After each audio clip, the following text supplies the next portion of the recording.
The woman felt sorry looking at her husband. He was exhausted from traveling every weekend to another city to care for his sick mother.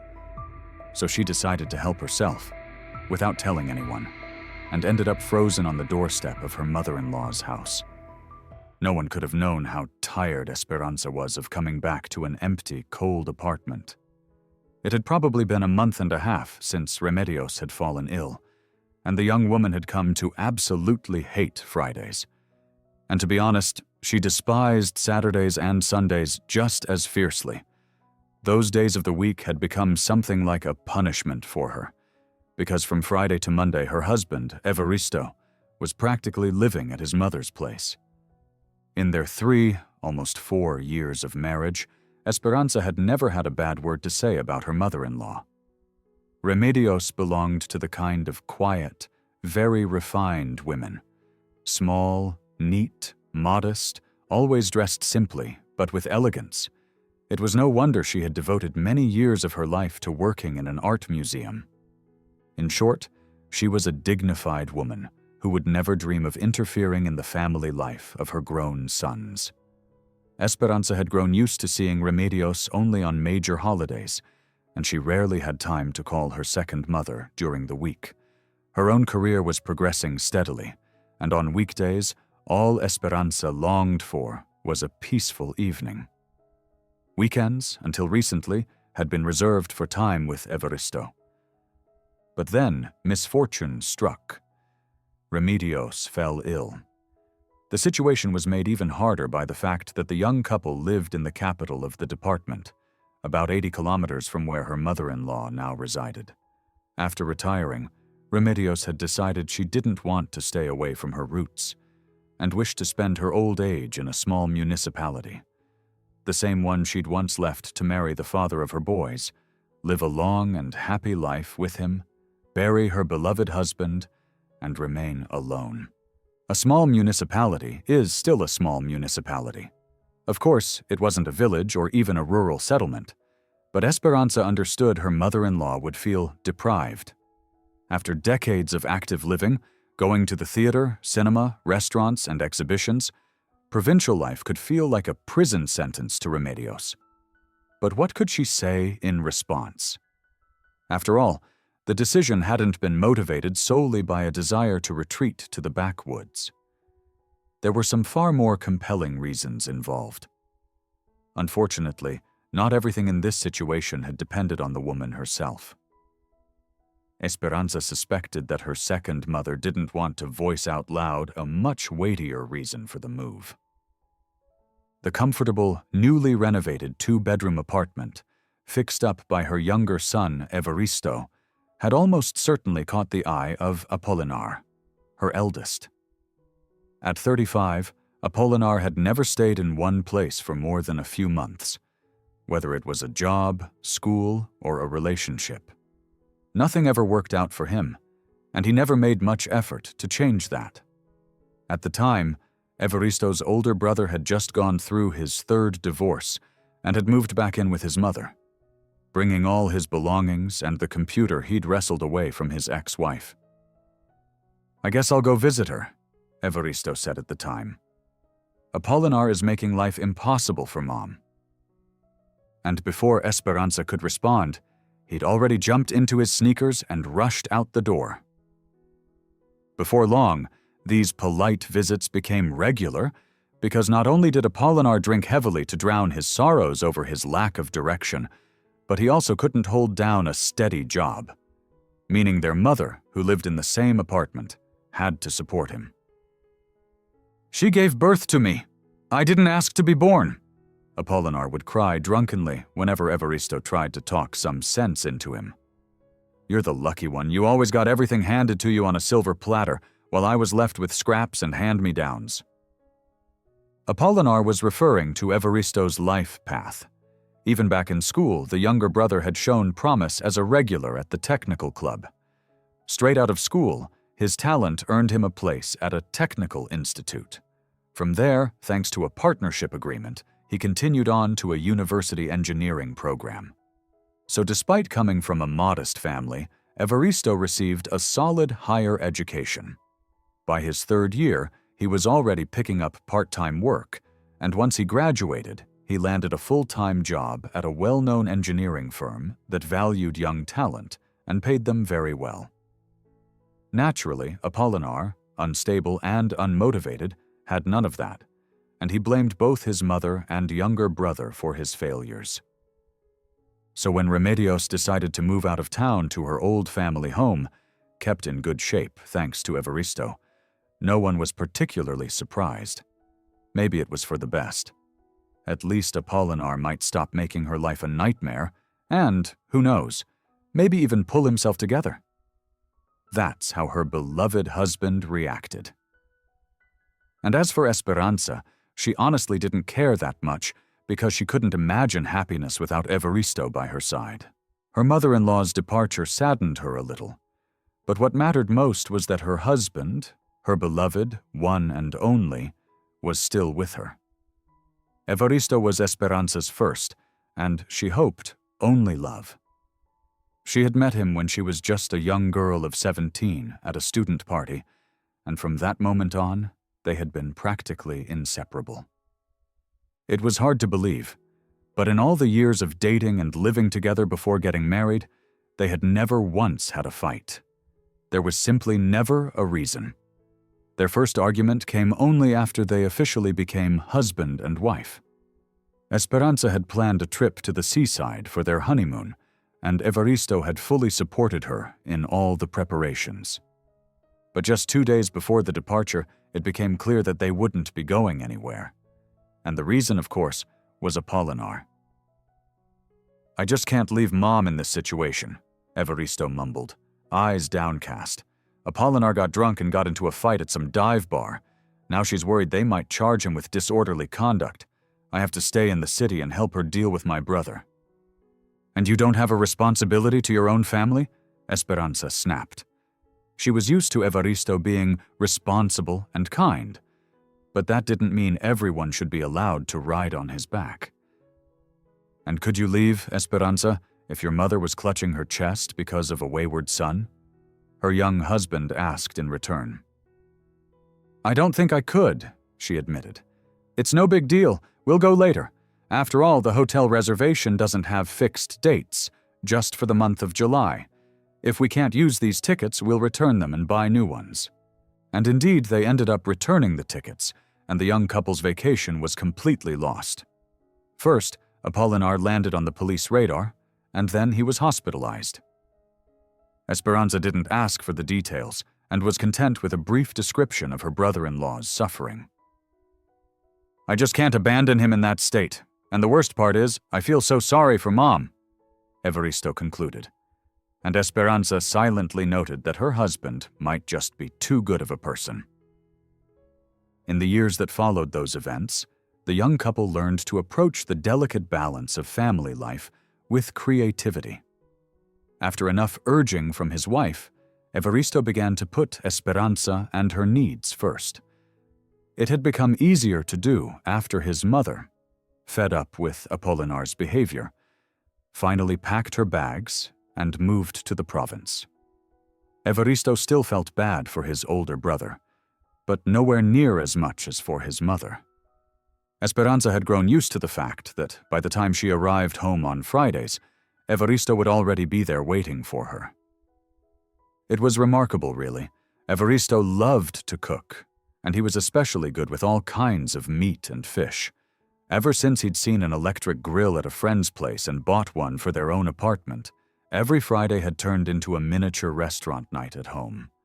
He would come home early, prepare elaborate marinades, and greet his beloved wife with delicious dishes. Esperanza, upon arriving, usually took charge of sides and sauces. That's how the division of labor had naturally formed in their family. But one evening, Evaristo was somber and withdrawn. Later, he told his wife that the next day, Friday, he would need to visit his mother. She had fallen ill and needed her son's help. When Esperanza tried to ask what exactly was wrong with her mother-in-law's health, Evaristo just shook his head. "I'll figure it out when I get there tomorrow. You know she's not 20 anymore. At her age, anything could happen. Maybe I should go today?" Esperanza was a good wife and tried to be just as good a daughter-in-law. More than anything after a workday, she wanted to relax in the arms of her beloved husband. But that didn't mean Remedios should be left to die alone somewhere. One trip to visit her second mother wouldn't break their budget. "No, we'll figure it out tomorrow. It doesn't seem like anything too serious." Evaristo pulled his wife close, and for a while, they just sat there in silence. "We'll just need to keep an eye on things and visit her regularly," he said. Perhaps speaking to her, perhaps trying to convince himself. She's no spring chicken anymore. And from that moment on, Esperanza had to spend her weekends alone. Evaristo would give her long explanations. His mother's blood pressure was unstable. Then her blood sugar was off. Then her joints were acting up. All in all, there wasn't much to be happy about. Remedios was already 68 years old. "That's it. I went this week, so next week I'm definitely not going," Evaristo would promise every Sunday when he returned from his mother's, only to break that promise again by Friday. His mom would call, asking him to come because things were really bad. "Sorry," her husband would say in an apologetic tone, pull her into an embrace, kiss her gently on the lips and forehead, then grab the bag she had lovingly packed for him, with fresh underwear and socks, and head off down the well-worn path to his mother. Sometimes Esperanza offered to come along, but both she and Evaristo knew it wasn't such a good idea. Esperanza worked in an office and had to be on the job by 8 a.m. Monday, well-dressed, composed, and professional. As for Evaristo's job, his office was far more relaxed about such things, and so he often wouldn't return Sunday evening, but Monday morning, or even closer to noon. Some of his work he could do remotely, so a couple of times he didn't make it back until Tuesday morning. That kind of luxury was out of reach for Esperanza, and she knew her presence would only tie her husband's hands, so she endured the inconvenience. "Maybe we should take your mom to see a doctor here, not just the one at the local clinic?" she started to suggest, more and more insistently as time passed. "You realize things like this can end very badly, right? Do you really want her to have a stroke or heart attack? She hasn't even seen any grandchildren yet. We need to take care of her health. What do you think?" But Evaristo would only insist that just one more week, one more doctor's visit at the local hospital, a couple more medications, and everything would finally be fine. At first, Esperanza wanted to believe that too. But time went on, and nothing changed at all. And so tonight again, Esperanza returned to a completely empty apartment. The only thing that gave her a small bit of comfort was that, since his mother had moved back to her hometown, Evaristo's older brother had at least stopped coming up in their conversations quite so often. Apolinar, with his uncontrollable drinking and chaotic lifestyle, irritated the neat and orderly Esperanza deeply.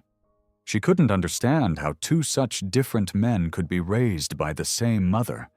Out of boredom, Esperanza dialed her husband's number, but he didn't answer. It wasn't unusual. The connection out there wasn't great. The cold voice of the automated message told her that the subscriber was outside the coverage area, and Esperanza collapsed into an armchair and suddenly burst into tears. Why was all this happening to her? Why did other women get to greet their husbands after work? Cook dinner for them? Lie in bed together, watching TV shows, cuddling and kissing? Or at the very least, talking about their day? Why couldn't she have that? At that moment, the young woman even started to feel angry at her poor mother-in-law. If Remedios had known her health was only going to get worse, then why had she dragged herself off to that God-forsaken place? If her mother-in-law still lived in their big city like before, all these kinds of problems would have been solved much more easily and effectively. And most importantly, without harming their little family. Esperanza sat in the armchair a while longer, wrestling with her jealousy and dark emotions. Even her beloved husband now felt like an intruder, someone who had claimed her heart only to neglect it, running off to the middle of nowhere to care for his mother instead of cherishing his young wife. Apolinar could be the one taking care of her, for all it's worth. He's the one who ran her into the ground, Esperanza muttered under her breath. The young woman knew she would never dare say such things to Evaristo. He was very attached to his mother, as sons often are. So she grumbled to herself in private, her only listener the green velvet-covered armchair. That was it. Esperanza leapt to her feet and began to pace the room. Instead of moping and simmering in resentment, she would hop on a bus and soon arrive in the very town where her husband had gone. Evaristo would surely be surprised that she'd taken the initiative to come, but what else was she supposed to do? Another weekend spent alone instead of in her husband's arms was not appealing in the least. Esperanza packed quickly. After all, it was only a weekend trip. If Evaristo wanted to stay longer, he could. But the young woman hoped he would return with her. She had nothing against her mother-in-law, but she firmly believed that everyone was the architect of their own happiness. If Remedios, in her right mind, had firmly decided to live out in the countryside, then so be it. But that didn't mean her younger son had to settle in next door, especially when she and Evaristo already had a life together, and had even started talking about having children. And how could there be children if the father was always absent? Now Esperanza's mood was light and optimistic. When she had a goal in mind and refused to be distracted by obstacles, she could act with impressive speed and precision. Just an hour and a half later, Esperanza was already sitting on the intercity bus headed toward her destination. If she had taken a moment to reflect on what was happening around her, she might have found it odd. Evaristo still hadn't called or texted, hadn't made his presence felt at all. But Esperanza assumed they would see each other soon anyway, so she didn't even expect a call. Long journeys always come with surprises, and this one was no exception. When they were already quite close to their destination, the bus suddenly sputtered, shuddered, and the driver, trying to maintain control, pulled over to the side of the road. "Well, that's it, folks," announced a gruff man in his 50s. "I'll call the dispatcher and request backup. Most likely the next bus coming through will pick us up, but this one's not going any further." The driver opened the hood and began tinkering with the engine, while Esperanza, in a mild panic, kept checking the time. Another couple of hours and it'll be completely dark. Maybe even sooner.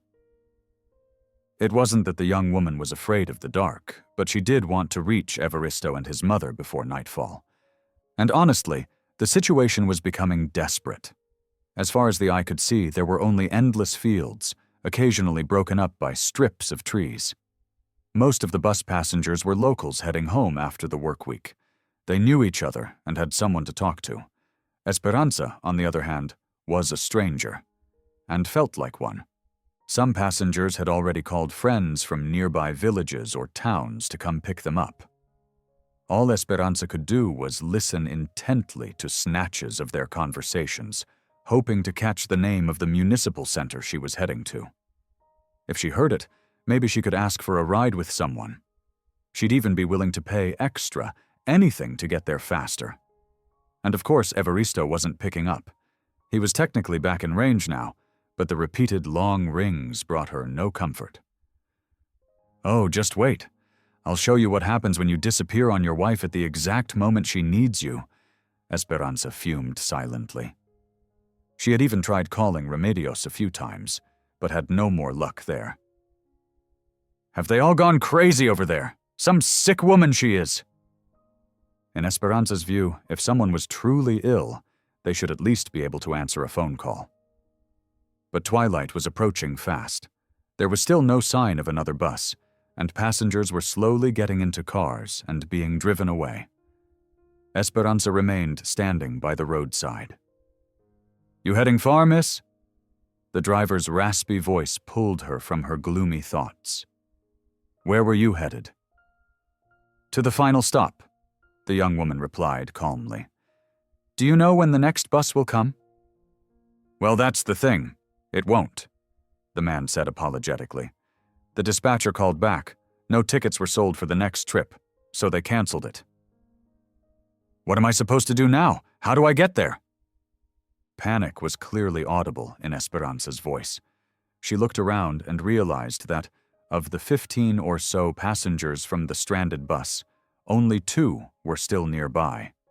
And judging by their anxious glances down the road, they were waiting for someone. The driver shrugged again. He seemed to feel awkward, too. But Esperanza had no interest in analyzing the emotions of some stranger. All she cared about was getting to her mother-in-law.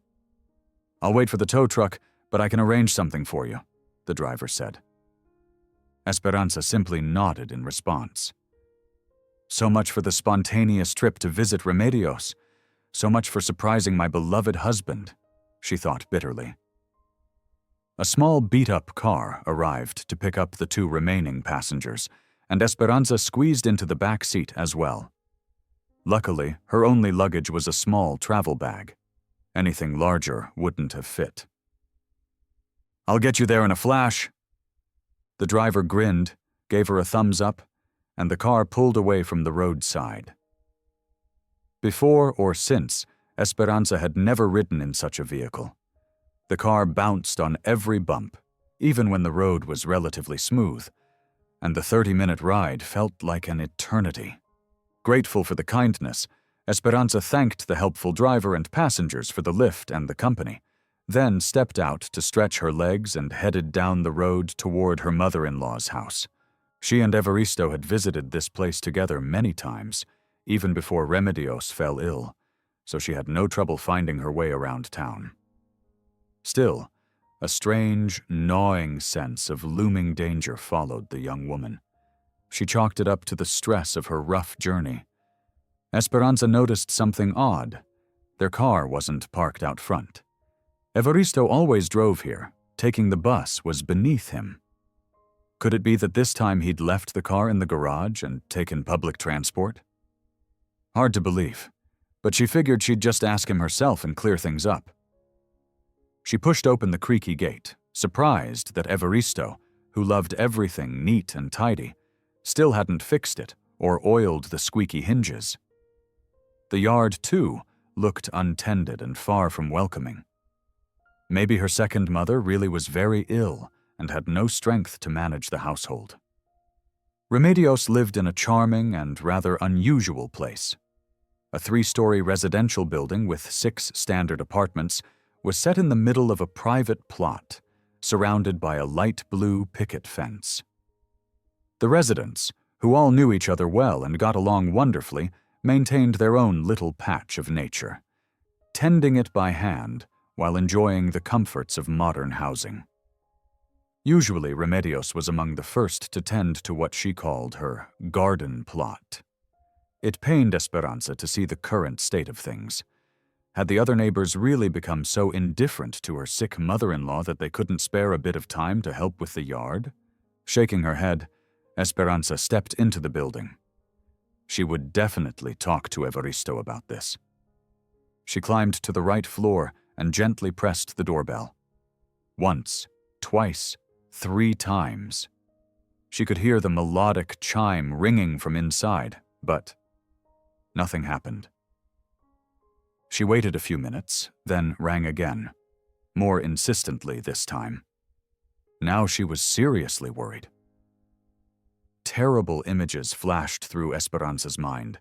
Her mother-in-law lying helpless on the floor, unable to reach the doorknob. But if Evaristo had come to see his mother, then he should be here. He should be the one opening the door right now. Maybe he had stepped out for a moment, to the store or the pharmacy, locked up the apartment, and something happened to his mother while he was gone. After standing in front of Remedios' apartment for a full 15 minutes with no result, Esperanza began frantically calling her husband again and again. But Evaristo didn't answer a single call. The young woman was on the edge of panic when she heard some noise from the upper floor, shuffling footsteps descending the stairs. When the upstairs neighbor appeared on the landing, she thought her name was Carmelita. Esperanza rushed toward her, as if toward a close relative. "Please," she begged, Can you tell me what happened to Remedios? I've been ringing and ringing the doorbell, but she's not answering." Carmelita reached for her glasses, which hung from a chain on her chest, put them on, and stared at Esperanza for a moment with careful scrutiny. Then she leaned toward her and shook her head with a sorrowful, almost scolding expression. "It's not right, dear, to treat your mother that way. I understand Remedios isn't your blood relative, but you married her son. You're supposed to become family. But what do we have instead? You've distanced yourself, and the poor woman's left to fend for herself. She's not young anymore. I bet all you care about is her apartment, huh? And visiting her? Not your style, is it, young lady?" Esperanza took a deep breath to stop herself from responding harshly to the elderly woman's unfair accusations. "First of all, my husband, her son, has never forgotten about his mother. Even now, Evaristo came here to see Remedios, and I came after him, but the door's locked and no one's answering." "Well, that's exactly what I'm saying. You need to be more involved in your family's life." It seemed Carmelita hadn't heard her at all, and just kept going with her own thoughts. "Because your mother-in-law hasn't lived here for a month now, maybe even longer. She left. That's that." "She left?" Esperanza stared at Carmelita in disbelief. Maybe the woman simply didn't know what she was talking about. But in the next second, a sudden realization struck Esperanza. Maybe Remedios had been hospitalized? Could she have gone to the hospital? That would make sense. She's been sick for a while now. Hospital? The neighbor shook her head again. "Sure, she's sick. But who isn't at our age? You young people don't understand that yet. One day you'll get old, have a few kids, raise them, watch your body begin to give up on you. Then you'll see. And instead of getting help from your family..." Esperanza realized that Carmelita was about to drift off into another round of unnecessary philosophical musings, so she did her best to steer the woman back to the point and get the information she needed. "So, my mother-in-law was taken to the hospital? Which hospital should I go to? Please tell me, and I'll go right away." "But just imagine," the neighbor cried out again, clearly offended. "Being so indifferent to your own family's life that you don't even know where your second mother lives now." Esperanza winced in frustration. "An entire month she's been gone from this place, and only now, dear girl, you show up, acting like you care. Oh, let me tell you, that's how you end up without a husband, because few men will put up with someone treating their mother like this." Esperanza couldn't understand why the woman couldn't simply answer a direct question. Why did she have to add all these moralizing jabs and unsolicited opinions? And still, she couldn't help but wonder why Evaristo hadn't told her that his mother had been hospitalized. Half listening to Carmelita's ongoing complaints about how today's youth had completely lost their sense of duty to the older generation, Esperanza mentally replayed the night before, and that morning. Evaristo had clearly said he was going to his mother's house. Before he left, she had even suggested taking some bed linen with him to wash, but he'd replied that there was a washing machine there, not as modern as theirs, but still usable, and that he'd handle everything on site. He definitely never said anything about his mother being in the hospital. "Well," Carmelita huffed as she wrapped up her tirade, "I'm not surprised at all that men these days don't want to get married. Now go on. Hurry up and find your second mother, or your husband's really going to take it personally. So just tell me, where should I look for her?" Esperanza was ready to agree to anything, just to get this unpleasant old woman to stop preaching and finally help her out. "The municipal hospital, of course." "Municipal hospital?" Esperanza repeated, and to her, Carmelita's tone sounded deliberately mocking. That's right, the neighbor said, sounding almost smug. "Go and beg Remedios to forgive you for being so cold and heartless." Why didn't Evaristo tell me his mother was in the hospital? That thought wouldn't leave Esperanza's mind as she ran down the stairs and looked around anxiously. Easy for someone to say, "Go check the hospital." But here she was, in an unfamiliar town, at night, with no contact from her husband whatsoever. This was definitely not how Esperanza had imagined her surprise visit. Fortunately, the town really was small, maybe 30,000 residents at most. Here, all roads, like in the old saying, led to Rome, or rather to the most densely populated center of the town, where, among other things, stood the small municipal hospital. That's exactly where the young woman headed, hoping to finally figure out what was really going on in her family. It seemed that Carmelita had been right about one thing. Esperanza had let herself get too comfortable and lost control of the situation. You can imagine the young woman's surprise when it turned out that Remedios had not been admitted to the municipal hospital. Esperanza asked twice, risking the irritation of the staff. It was obvious the nurse would rather be sitting somewhere with a cup of coffee than answering what she clearly considered foolish questions. "Miss, I told you. We've had no one by that name. No, not today, not at all. And we're done for the day. The emergency room is closed." "What if someone arrives late?" Esperanza asked, not even meaning to, just to say something. "Well, if someone shows up late, then we'll talk about it then." The nurse replied curtly and practically pushed her out the door. Now Esperanza was completely lost, and she realized she didn't understand anything anymore. Her one lead, finding her mother-in-law, had failed spectacularly. A terrible suspicion crept into her mind. What if Evaristo had lied to her, lied on purpose, saying he was visiting his mother, but in reality? No, that just wasn't possible. She had no right to accuse him of something she had just now invented in her own head. First, she had to find Evaristo and talk to him.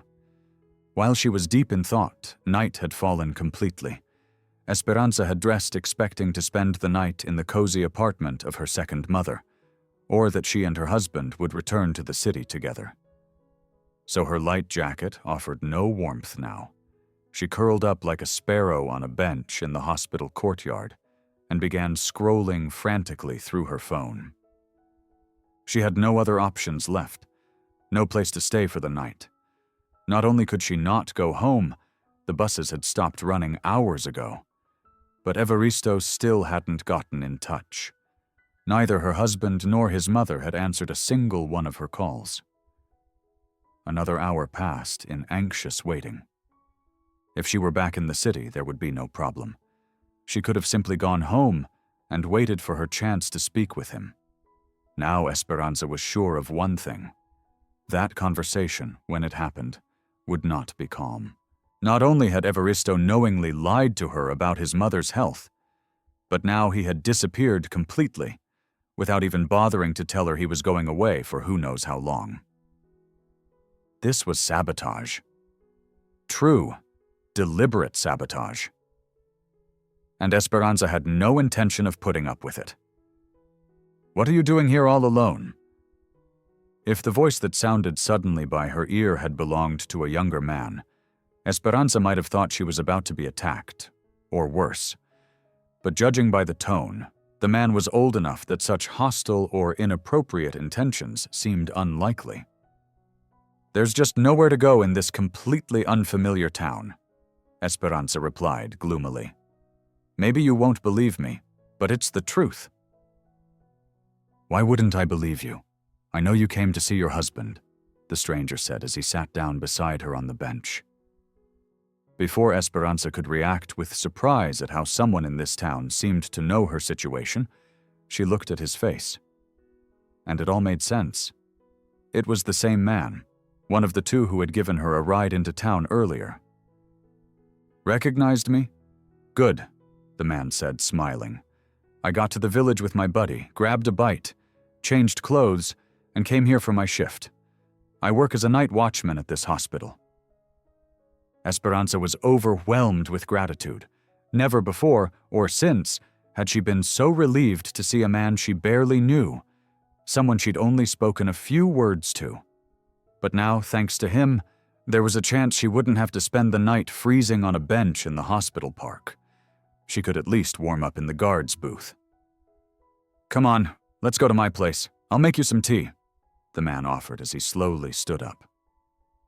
"Old age is no joke," he muttered. Let's go. My tea's good. My wife mixes it with herbs. And you can tell me how you ended up here at the hospital when you were supposed to be visiting your husband." "You're saying your mother-in-law just vanished, and your husband with her?" the man asked about 40 minutes later, after Esperanza had warmed up in the cozy little guard room and already finished 2 cups of tea. "In all my years, I've never seen anything like it." Esperanza nodded grimly toward her phone, which sat on the table beside her, its screen blank and unresponsive. "Evaristo has never disappeared like this before. He always called to say he was at his mother's, told me when he was leaving, and we were in touch constantly." Well, the man said, studying her across the table. "By the way, I never introduced myself, did I? Name's Feliciano." "Nice to meet you. I'm Esperanza," the young woman said with a faint smile. She was far too preoccupied with the troubling situation she had landed in to fully grasp that she was sitting in a guard hut with a complete stranger. "You need to go home," Feliciano said, looking at her intently. "You realize nothing good is going to come of this. Not just this trip, I mean. Your marriage, too. I don't think anything good will come of that either." "What are you saying?" Esperanza set down her cup of tea, startled. "Everything will work out between Evaristo and me. We just need to talk properly, clear things up.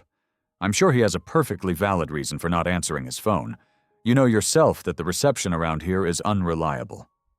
And I also know that when a man loves a woman, he doesn't leave her alone and make her worry," the guard said, in a tone like a schoolteacher lecturing a student. "I've got a granddaughter about your age. If my son-in-law ever tried something like this, I don't even know what I'd do to him." To drive the point home, Feliciano clenched his strong fist and shook it at an imaginary offender in the air. "So here's the deal, Esperanza, or whatever your name is. You'll spend the night here, then first thing in the morning, catch the earliest bus back to your city." "But what about Evaristo and his mom?" Esperanza looked at him, stunned. "I have to find out what happened to her. Maybe they took her to a different hospital, maybe she's somewhere else entirely." "Come on now, be honest with me. You're a grown woman and you still believe in fairy tales?" Feliciano slapped his knee in disbelief. "So you want me to believe that your husband didn't lie to you? That he didn't look you right in the eye and tell you he was going to see his mother, when really he went off to God knows where? And you still don't know what to do after all that?" Esperanza was speechless. Yes, thoughts like that had crossed her mind, but she had done her best to push them away. Right up until this moment, when a complete stranger, a man with no reason to be biased, had said it out loud. "I'll say it again. I've got a granddaughter your age, and it makes me angry when men treat women like toys. One minute they want to marry them, the next they're off chasing someone else. And the first one's left sitting in an empty apartment, thinking her man is off doing good deeds. It's not right, you hear? I feel sorry for you, girl. I really do. It's just wrong." Esperanza shook her head slowly and narrowed her eyes thoughtfully. "But the neighbor, my mother-in-law's neighbor, she said Remedios was sick. She scolded me for not visiting enough lately, said she's old and unwell, and I just send my husband to check on her, but don't come myself."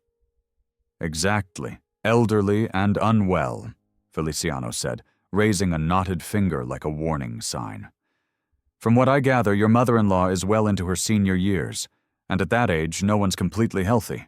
I'm not even 80 yet, and already my legs ache, and my back gives out. So what the neighbor probably meant is that old folks are always dealing with something. She just wanted you to step up and take care of your mother-in-law's health." "But she said that Evaristo was visiting her," Esperanza reminded him quietly. "She said her son came to see Remedios." "She didn't say how often he came, did she?" the guard countered sharply. "Because it could be that your husband stopped by once a month and told you it was every week. Aren't you tired of being played for a fool?" Too much had come at Esperanza over the last few hours, and she just shook her head, clutching her teacup as if it were a life preserver. I still believe that before jumping to conclusions, I need to get to the bottom of things. I need to find Evaristo and his mom. Well, go ahead, if that's even still possible. But to me, if people turn off their phones on purpose and vanish from all the places they're usually found, it means they don't want to be found. And I just can't get over how naive young women can be. Is my granddaughter like this too, I wonder? Why do you think the worst of everyone?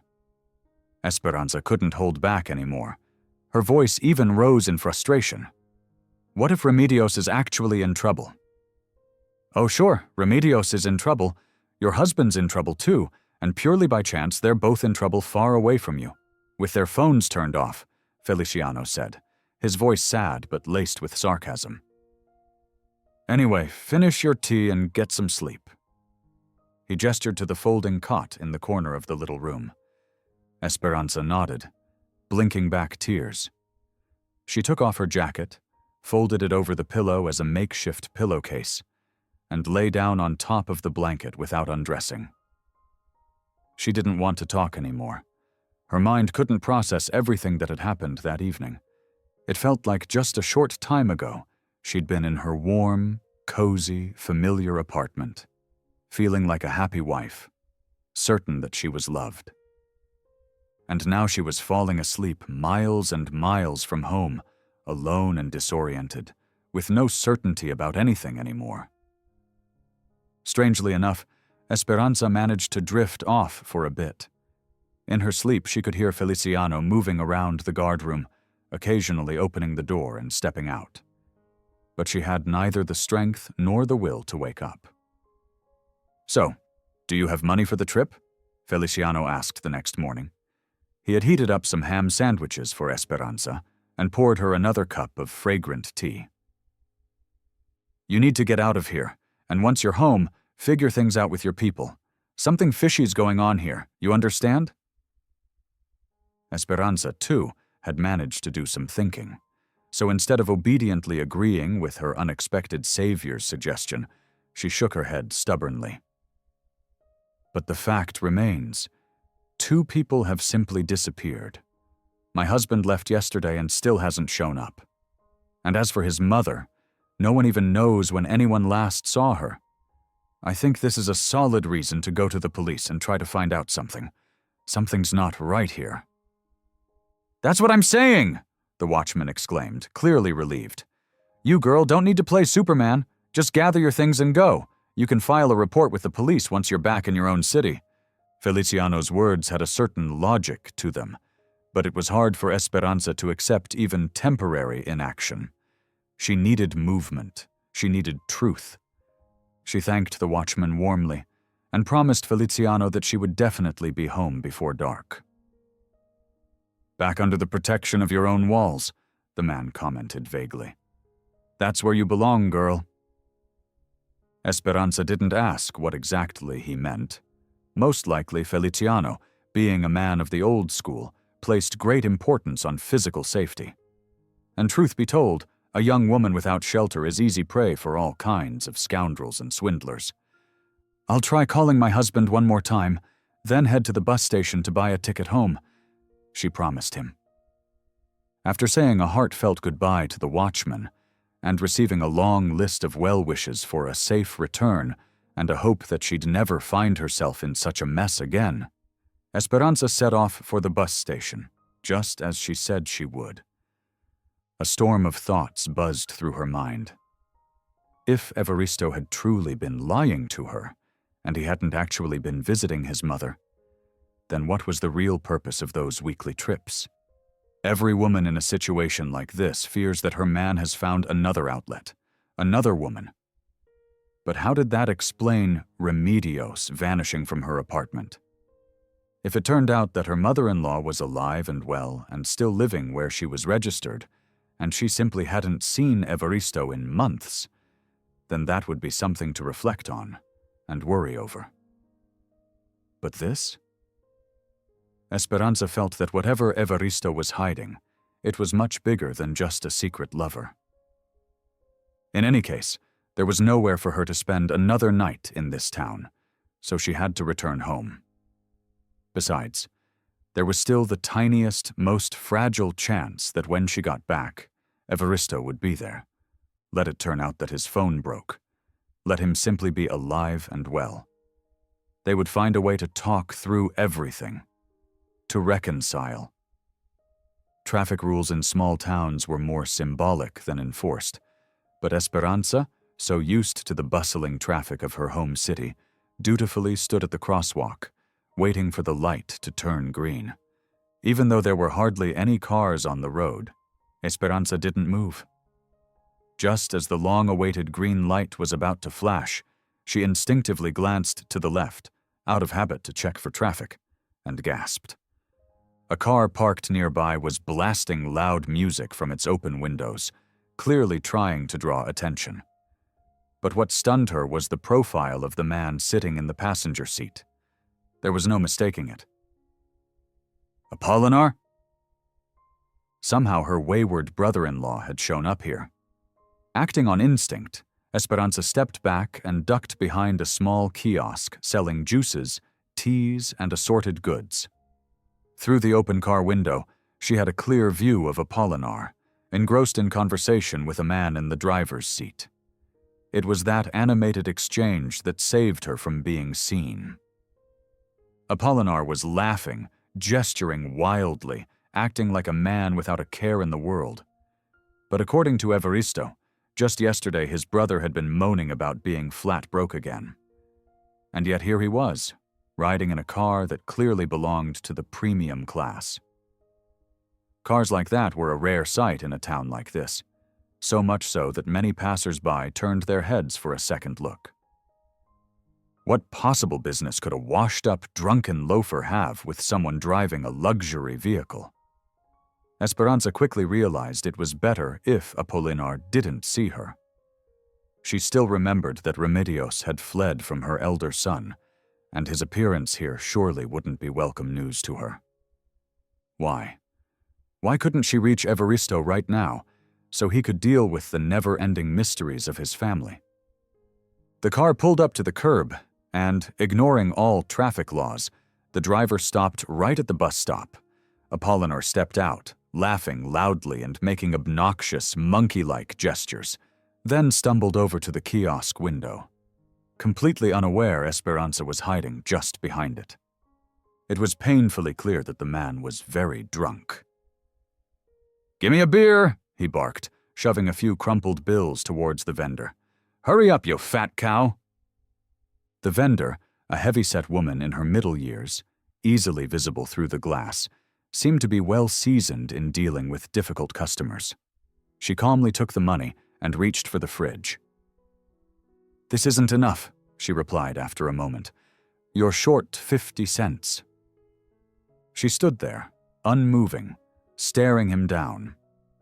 A normal customer would have simply fished another coin out of their pocket and handed it over. But Apolinar, especially drunk, was clearly in the mood to pick a fight.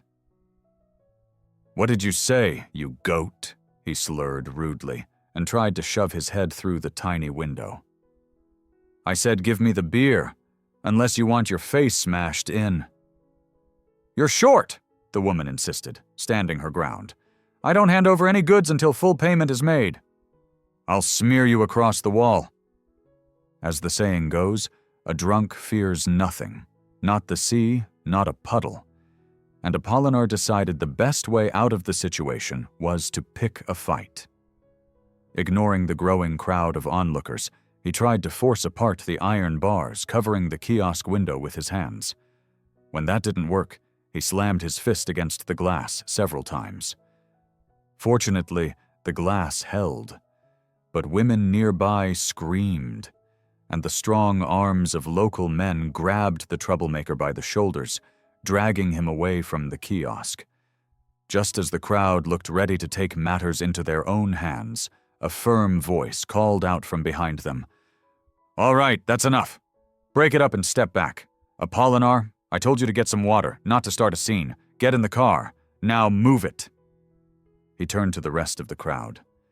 "Nothing to see here. It's over. Have a good day, everyone."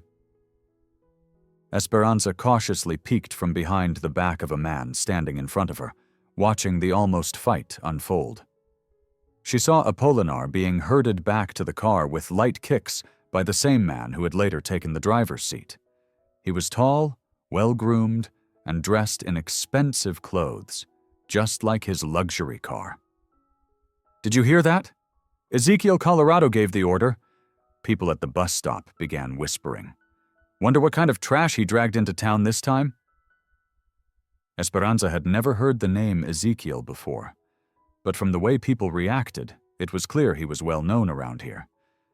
She picked up on the fact that the townsfolk had mixed feelings about him. There was a trace of fear, a certain distance, even deference. If it weren't for the fact that her reckless brother-in-law was in the company of this man, she wouldn't have paid much attention to the whole incident. After all, rowdy drunks are a dime a dozen. But now it was clear. Apolinar was here for a reason, at this exact time and place, and Ezekiel's line of work might have something to do with it.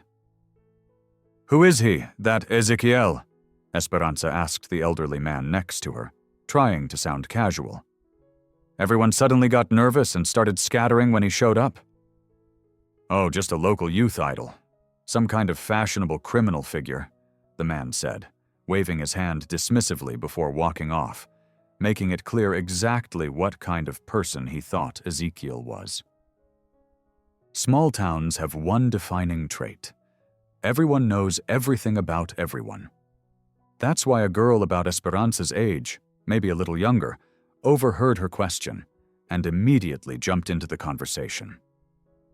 "Oh, Ezekiel, he's a real character around here," the girl said eagerly. "His last name's actually Colorado, but everyone just calls him Colorado. Why are you asking? If you're hoping to land in his bed, you're too late. Girls like us don't interest Ezekiel. He's got plenty of prettier ones. He's always going to the department capital. He's got his pick of hotties over there." Esperanza was slightly offended by the way this stranger had so casually written her off. Of course, she had no intention of getting involved with this Ezekiel Colorado. But still, her pride stung. She certainly didn't consider herself off the market just yet. She thanked the girl curtly, then bought a bottle of mineral water from the kiosk and drank half of it with great satisfaction. Now the idea of leaving town had vanished completely from her mind. Apollinar's sudden appearance here was no coincidence. It couldn't be a good sign. As far as Esperanza could remember, Apolinar used to call the very town his mother had once left a God-forsaken dump. It was highly unlikely he had come here willingly. More likely, something specific was drawing him here. Could it be that Apolinar actually knew where his younger brother and their mother had gone? Esperanza looked carefully around, and seeing that the luxury car was no longer in sight, she set off again. She decided to pay a second courtesy visit to her mother-in-law's apartment and check things out. If it turned out she'd been mistaken, so be it. She still had half a day to buy a ticket and head back home. But if it turned out Apolinar was involved in the disappearance of his family, then she would go straight to the police. She hadn't even reached the house yet when she gave a little cry, of either surprise or relief. The car that Apolinar had been riding in with Ezekiel Colorado was now parked outside the gate. It was blocking the entire sidewalk, but clearly that wasn't a concern for Ezekiel. From the look of things, he didn't bother with such trivialities. After quickly scanning the area to make sure no one saw her, Esperanza slipped through the gate, squeezed past the gleaming side of the car, and a minute later was already inside the entrance of the building. She had no idea what she was hoping for, but she couldn't just stand around doing nothing. Shuffling footsteps overhead caught her attention, and she froze like a scout on the warpath. It would be fine if it was just a neighbor passing by who didn't care about her presence. But in a town like this, where everyone noticed everything, that was unlikely.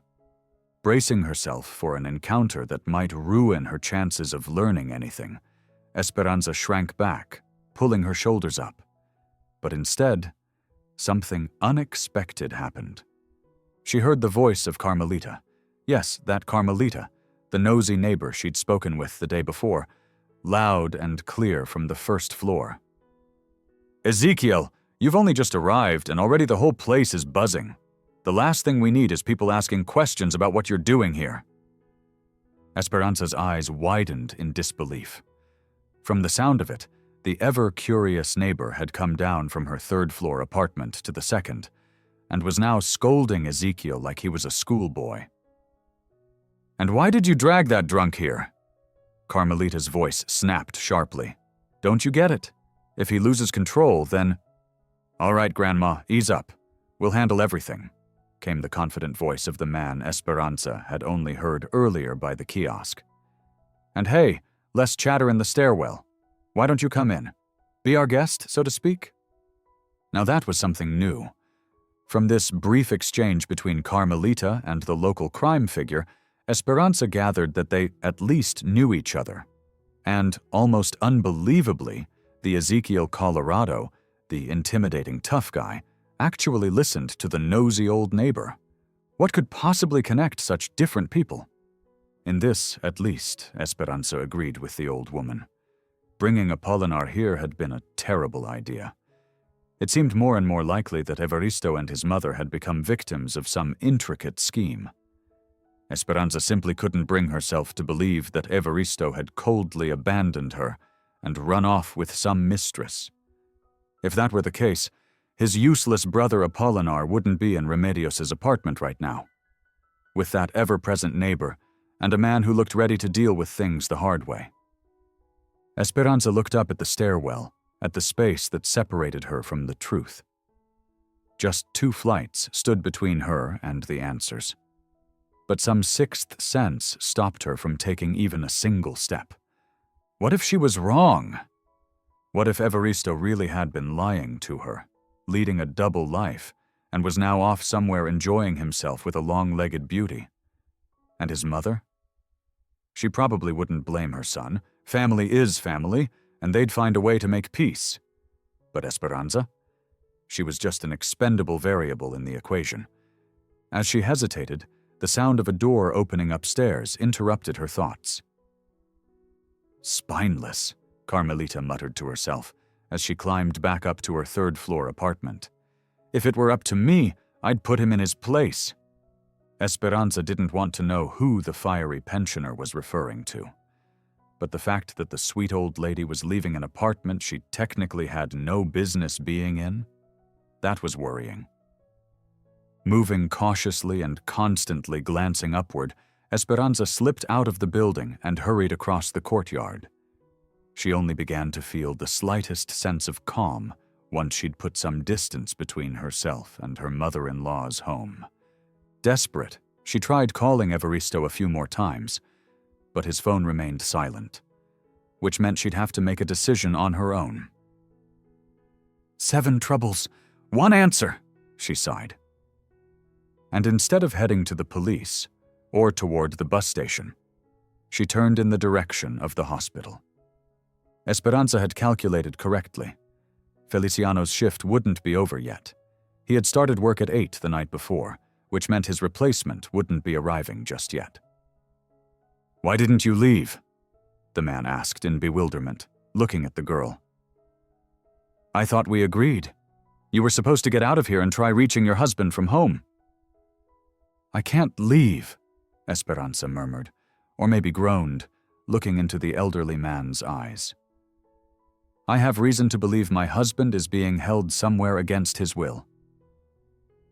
Only now, as she recounted everything that had happened since early morning, did all of Esperanza's suspicions crystallize into a coherent theory, one she wasn't ashamed to share. Feliciano listened closely, maybe too closely. At times, Esperanza thought he was taking her far more seriously than she expected. The old man squinted, occasionally looking away, as if deep in thought. "I don't know what Apolinar is doing here, but it's definitely not good," Esperanza gasped, speaking so quickly she could barely breathe. "If my husband's useless brother hadn't shown up here, and in that apartment, I probably would have just left, And that neighbor too. She lectured me about not caring for my mother-in-law, but now she's suddenly hanging out in her home? Here's what I want to tell you. The guard finally spoke after a brief pause, once Esperanza finished her story. I don't think you fully understand what you're getting yourself into. Stirring up a hornet's nest is easy. But what will you do after? What do you mean? Esperanza asked, suddenly thrown off. You know perfectly well that the people involved here aren't amateurs, Feliciano said. You barely know anything about Ezequiel Colorado, and you're already charging in like some kind of heroine. That man's got local farmers so under his thumb they'd rather hand over half their profits than have his thugs torch their fields. What are you trying to say? Esperanza asked again, her voice sharp. I'm saying you need to leave. Feliciano suddenly raised his voice. Pack your things and go. If you hurry, you'll still make the afternoon bus and be back in your city by evening. And about your man, remember this. If he wanted to contact you, he'd have found a way, which means he's out there somewhere having fun. And yes, I do mean exactly what you're thinking. I'm telling you, this man to woman. A decent family man would never let his wife suffer like this, let alone put herself in danger, running around looking for him. Not even 15 minutes later, Esperanza was standing in the hospital park again. Feliciano had simply pushed her out the door without another word and told her she had to leave. You're not going to find the truth here, he said as a final farewell. People around here live by their truth. What you will find here is trouble. But instead of obeying the man's advice, Esperanza made a decision. She would fight. What kind of twisted mystery is this? Her husband can't be lying to his wife. He can't, and that's the end of it. Esperanza marched resolutely towards the police station, which, like most government buildings in this small town, was located on the same street. She didn't notice the old guard watching her from the window of his booth. At the police station, however, Esperanza wasn't welcomed at all. At first, they simply refused to see her, and then they did everything they could to get her out the door. If your husband is missing, you can file a report at your place of residence, said an unfriendly man in a shabby office. We're not going to get involved in your family drama. Missing today, found tomorrow. I've got people to deploy, and we're short-staffed elsewhere. But he disappeared here, in your town, along with his mother, Esperanza insisted, trying to reason with him. Don't you realize this smells like something serious? What it smells like, the officer said dryly, is someone trying to distract me from my actual work. You're not the first hysterical woman I've seen, and you won't be the last. He looked at her seriously for a moment, then turned away, signaling that the conversation was over. I will get to the bottom of this, Esperanza snapped. Instead of helping me find 2 missing people and uncover the gang that's operating here, you're, protecting them?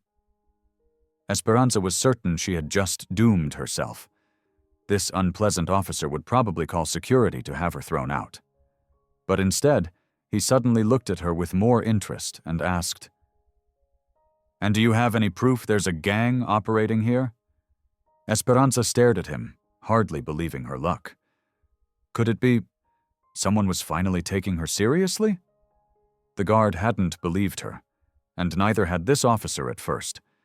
But surely his training and instincts told him that anything was possible. I can't say I have solid proof, Esperanza replied carefully, but I know exactly where you need to start digging. Then I'll ask you to wait here, the officer said, now smiling warmly. I need to make a few important phone calls and speak with some colleagues. He stood up from his desk. Make yourself comfortable. I won't be long. A minute later, the door shut behind him. Esperanza barely had time to feel relieved. Finally, it seemed like things were turning in her favor, and she'd found someone who cared.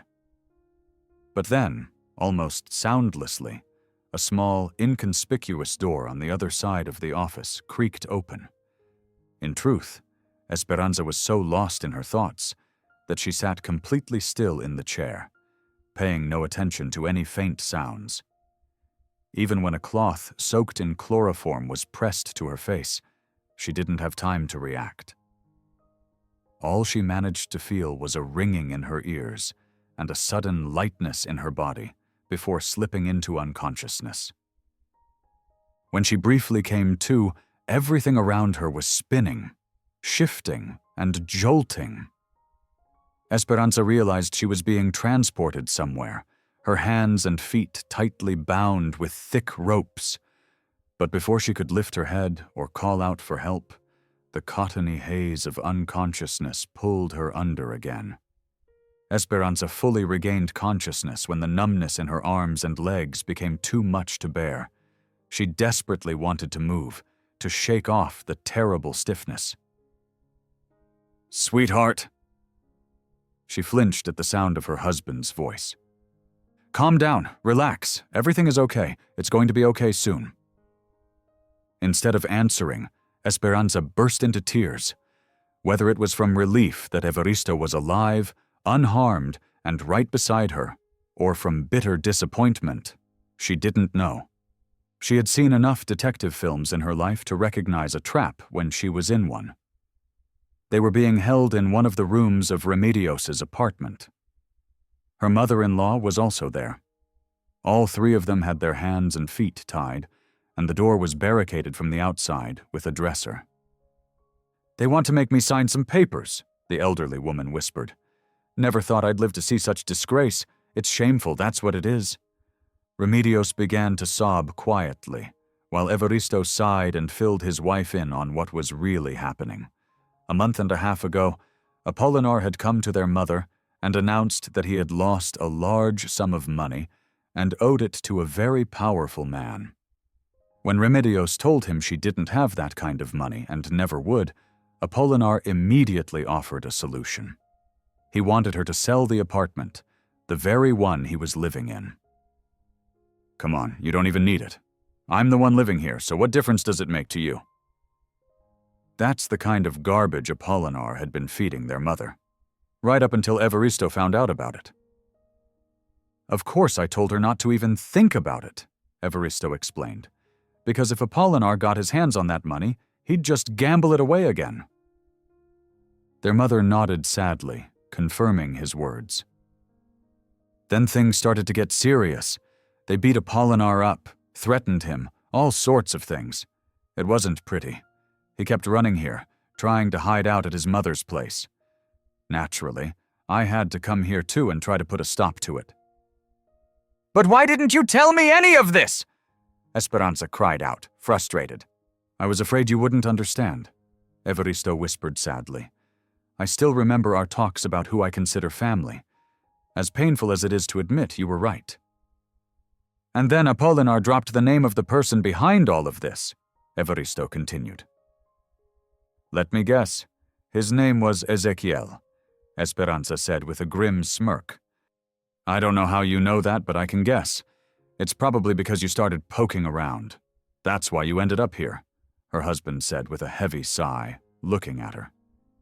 It became clear that someone had their eye on this apartment long ago. Good condition, nice neighborhood, and Apolinar. They were encouraging him to gamble, hoping that he'd lose everything, as a troubled man surely would. "And that neighbor of mine," the mother-in-law spoke up. "As soon as she found out what was happening in our family, she started coming over more often, always trying to persuade me to stop Apolinar from risking his life and my health, and to sign the apartment over to that Ezequiel, just in case. When I came to visit Mom on Friday night, they tied all of us up and told us we wouldn't be leaving until she signed the deed," Evaristo said, almost apologetically. "We've had no contact with the outside world. You can see that for yourself. Only the neighbor came in a couple of times, but I never really understood why." Esperanza was about to share what she had discovered, and how Carmelita was not the sweet old lady everyone believed her to be, when suddenly the doorbell rang. "Who the hell is that now?" growled a man's voice from the hallway, unmistakably Ezequiel's. "What ambulance?" "We didn't call anyone. Get lost." Then came shuffling sounds in the hallway, several loud bangs on the door, a shout, a cry of pain, followed by the hurried steps of someone running. "She's here!" A man completely unfamiliar to Esperanza appeared in the doorway, his eyes fixed on her. "Call and tell them we've found her. Seems like everything's okay." This story ended with a happy ending. But maybe it was only because, at a crucial moment, a kind stranger crossed Esperanza's path. Who would have thought that after seeing her head toward the police station, the elderly guard wouldn't just brush it off, but instead started thinking about which of his old friends he could call to get involved. Esperanza reminded him of his granddaughter, and the old man genuinely worried for her.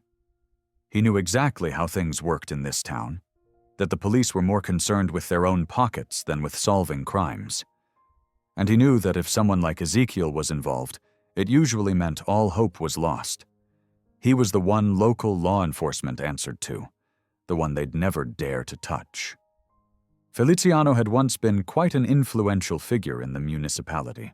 His own brother had worked in the police many years ago, and Feliciano himself had been employed at the town hall. Only in his old age had he taken up the job of a night watchman. When he called for help, law enforcement from a neighboring municipal center responded. They were the ones who arrived at that ill-fated house in the ambulance. The elderly watchman thought that uniformed officers might have a negative impact on the hostage's fate, but initially, no one would pay attention to the medical personnel. Regardless, Esperanza and her husband were lucky. Since no one believed that the guests from the department's capital would be helped, all the perpetrators of this story were calmly relaxing in the kitchen of the small apartment at the moment of arrest. They were already ready to celebrate their victory and discussing how successfully they had lured Evaristo. The villains planned to blackmail the mother by threatening harm to her younger son if she refused to stubbornly transfer the apartment to Ezekiel. And now the daughter-in-law had shown up with them as well. It was a perfect situation for all sorts of manipulation. "That's all well and good, but I think you didn't do your job completely," Esperanza said with fiery passion. Evaristo looked at his wife in surprise. He thought Esperanza would cry, worry about what had happened, be upset. But instead she stared the police officer down. "I heard that the neighbor from the third floor, Carmelita, came to this apartment. Please, find out what she was doing here. We need to understand her role in all of this." "My Carmelita is just an old friend who came here out of boredom and loneliness," kind-hearted Remedios tried to say, but the officers just exchanged glances. The result of a short phone conversation was a photograph one of the police officers showed to Esperanza and her mother-in-law. "Please tell me, is this the woman you mean?" On the screen was a much younger Carmelita, looking straight at them. "Of course it's her," Remedios said almost indignantly. "But what does she have to do with any of this?" "I don't even know how to explain this to you," the police officer smiled faintly. "You see, Carmelita is the biological grandmother of the very Ezekiel who organized all this." "Biological grandmother of whom?" The woman couldn't believe her ears. "Are you saying that they—" "I mean to say that even your city apartment wasn't targeted by chance. Most likely it was this woman who acted as the informant.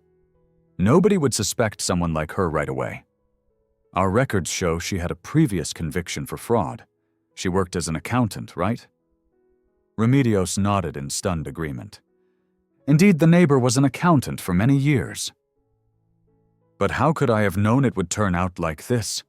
the woman cried, as her son and daughter-in-law drove her away from the painful memories and troubling events. Fortunately, Evaristo's car was found in the garage on the property, which belonged to Carmelita. The three of them returned to the city together. While Remedios recovered, they decided to live together, and only after resolving Apollinar's fate would they consider housing arrangements. "Mom will have to sell this apartment and buy something else, preferably something Apollinar won't even know about," said Evaristo. "But that's not important right now. Esperanza, I want to thank you so much. I always knew you loved me, but honestly, I never suspected you'd risk everything to save me." Esperanza pressed herself against Evaristo's shoulder and sighed deeply. I was just worried about you. You know, Evaristo, I can't live without you. So, please don't disappear again, okay? If problems come up, let's solve them together. I need to know everything. This kind of worry isn't good for anyone. I promise you there will be no more secrets between us, the man said sincerely, gently kissing his wife.